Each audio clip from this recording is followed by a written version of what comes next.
Kang Odoy Channel menguak mitos, fakta, dan sejarah.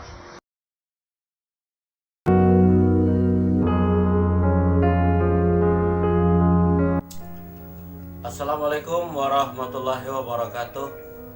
Alhamdulillah kita jumpa kembali bersama Kang Odoy Channel menguak mitos, fakta, dan sejarah. Apa kabar sahabat semua?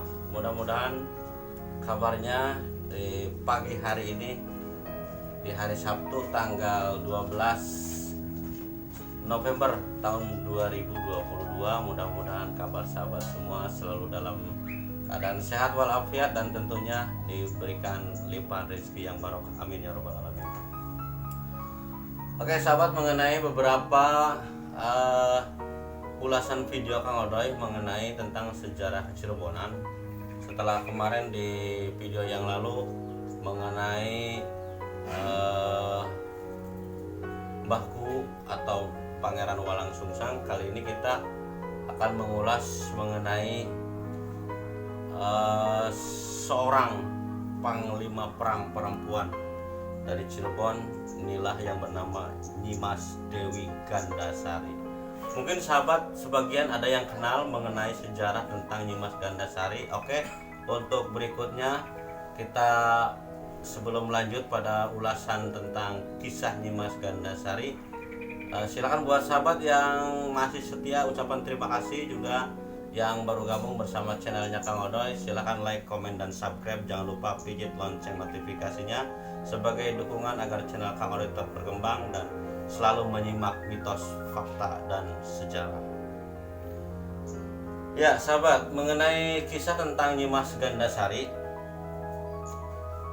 di dalam kitab sejarah Caruban Kanda ini sebetulnya ada beberapa kisah yang berbeda mengenai, ya sepertinya seperti tidak sinkron atau kurang pas dalam era zamannya. Mengenai Nyimas Gandasari yang kita kenal, Nyimas Gandasari ini berawal dari kisah dahulu bernama Pangeran Walang Sungsang dalam perjalanan berangkat ke Tanah Suci bersama adiknya yang bernama Nyi Dewi Rara Santang, bertolak dari perguruan Amparan Jati, santrinya dari Syekh Nurjati, yaitu Pangeran Walang Sungsang beserta adiknya Nyi Dewi Rara Santang berangkat ke Tanah Suci untuk menjalankan rukun Islam yang kelima, yaitu menjalankan ibadah haji.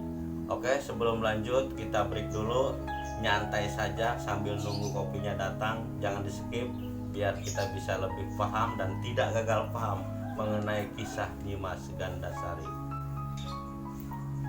Oke sahabat, sambil ngopi kita nyantai saja, ngopi dulu, dan jangan lupa jangan di skip biar kita tidak gagal paham.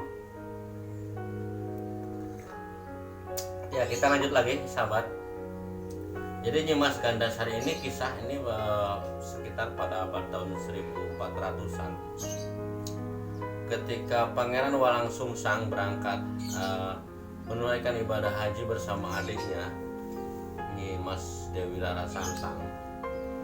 Sepulang dari tanah suci, karena Nyi Dewi Rara Santang di sana di kota Mekah dinikahi oleh seorang pembesar Mesir bernama Syekh Syarif Abdullah yang kemudian nanti mempunyai keturunan Kanjeng Sunan Gunung Jati. Maka dari itu Pangeran Walang Sungsang atau Pangeran Cakrabuana setelah pulang haji bernama Abdullah Imam pulang sendirian dari Tanah Suci karena adiknya menikah di kota Mekah sana. Kemudian sebelum sampai ke Cirebon, karena pada waktu itu yang namanya pemberangkatan Tanah Suci yaitu berangkatnya dimulai dari daerah Aceh, karena dari itu sampai sekarang daerah Aceh itu dinamakan Serambi Mekah, karena dahulu bertolaknya berangkat ke Tanah Suci itu dari daerah Aceh. Maka dari itu Pangeran Walang Sungsang pun atau Mbahku atau Pangeran Cakrabuana sepulang dari Tanah Suci mampir ke Aceh dan bertemu dengan Sultan Aceh. pada saat itu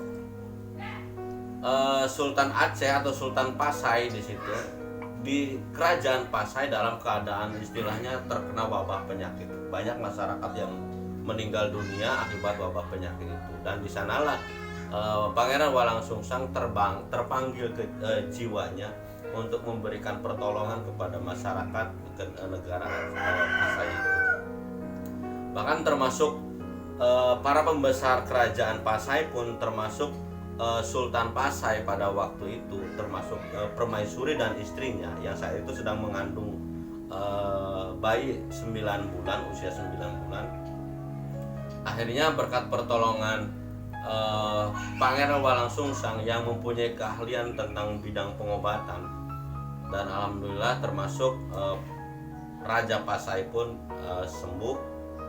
Namun sangat disayangkan permaisuri beliau yang sedang mengandung kemudian tidak bisa tertolong dan meninggal. Namun alhamdulillah juga anaknya dapat terselamatkan.